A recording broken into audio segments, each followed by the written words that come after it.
బిడ్డను 9 నెలలు మోసికన్నా లేదా అనాథగా ఉన్న ఒక బిడ్డను తెచ్చుకొని అక్కున చేర్చుకున్నా ఆ తల్లి చూపించే ప్రేమలో ఎలాంటి మార్పు ఉండదు. కానీ మన చట్టంలోని కొన్ని నిబంధనలు మాత్రం దత్తత తీసుకున్న తల్లుల పట్ల వివక్ష చూపుతూ వచ్చాయి. ఈ వివక్షకు చరమగీతం పాడుతూ సుప్రీంకోర్టు ఇటీవల అత్యంత కీలకమైన తీర్పిచ్చింది. ఇప్పటి వరకు అమల్లో ఉన్న మెటర్నిటీ బెనిఫిట్ యాక్ట్ ప్రకారం 3 నెలల కంటే తక్కువ వయసున్న బిడ్డను దత్తత తీసుకుంటేనే ఆ తల్లికి 12 వారాల వేతనంతో కూడిన సెలవులు లభించేవి. ఒకవేళ ఆ బిడ్డ వయసు 3 నెలల కంటే ఒక్కరోజు ఎక్కువ ఉన్నా ఆ తల్లికి ఈ సెలవులు పొందే హక్కు ఉండేది కాదు.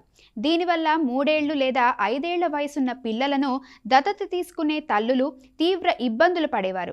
దత్తత తీసుకున్న పిల్లల విషయంలో మాతృత్వ సెలవులకు సంబంధించిన పిటిషన్ని విచారించిన సుప్రీంకోర్టు దత్తత తీసుకున్న బిడ్డ వయసు ఎంత అన్న దానితో సంబంధం లేకుండా దత్తత తీసుకున్న ప్రతి తల్లికి 12 వారాల ప్రసూతి సెలవులు ఖచ్చితంగా ఇవ్వాలని కోర్టు స్పష్టం చేసింది.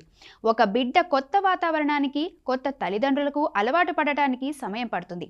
ఆ సమయంలో తల్లి దగ్గర ఉండటం వల్ల బిడ్డలో భద్రతాభావం పెరుగుతుంది.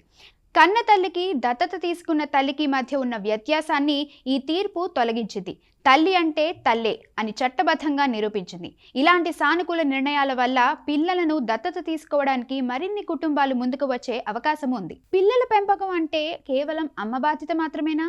నాన్న పాత్ర కేవలం ఆర్థిక అవసరాలు తీర్చడానికే పరిమితమా? ఆధునిక సమాజంలో తండ్రి పాత్ర ఎంత ముఖ్యమో సుప్రీంకోర్టు గుర్తు చేసింది. దత్తత తీసుకున్న తల్లులకు ప్రసూతి సెలవులపై తీర్పునిస్తూనే తండ్రులకు కూడా పితృత్వ సెలవులు చట్టం తీసుకురావాల్సిన అవసరం ఉందని చెప్పింది. బిడ్డ మానసిక ఎదుగుదలలో, క్రమశిక్షణలో, అనుబంధాన్ని పెంచుకోవడంలో తండ్రి పాత్ర ఎంతో కీలకమని justice JB Pardiwala, justice R Mahadevan ధర్మాసనం పేర్కొంది.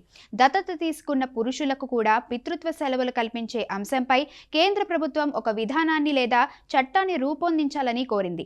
పిల్లల సంరక్షణ అనేది కేవలం ఒక సౌకర్యం మాత్రమే కాదు, అది బిడ్డ యొక్క సరైన ఎదుగుదలకు సంబంధించిన హక్కు అని, దీనికి తల్లిదండ్రులు ఇద్దరూ తోడ్పడాలని వివరించింది. ముఖ్యంగా దత్తత తీసుకున్న పిల్లలు కొత్త ఇంట్లో ఇమడ్డానికి సమయం పడుతుంది. ఆ సమయంలో తండ్రి కూడా ఇంట్లో ఉంటే ఆ బిడ్డకు త్వరగా భద్రతాభావం కలుగుతుంది. ప్రసూతి లేదా దత్తత తర్వాత తల్లి శారీరకంగా, మానసిక ఒత్తిడికి గురయ్యే అవకాశం ఉంటుంది. ఆ సమయంలో తండ్రి తోడుగా ఉంటే ఆ భారం ఆమెపై పడకుండా తగ్గుతుంది. పెంపకం అనేది కేవలం మహిళల పని అనే మూస పద్ధతిని తొలగించడానికి ఇదొక గొప్ప అడుగు. ఆఫీసు పనుల వల్ల తండ్రులు పిల్లలకు దూరం కాకూడదన్నదే కోర్టు ఉద్దేశంగా కనిపిస్తోంది. ప్రస్తుతం కేంద్ర ప్రభుత్వ ఉద్యోగులకు 15 రోజుల పితృత్వ సెలవులు అందుబాటులో ఉన్నాయి.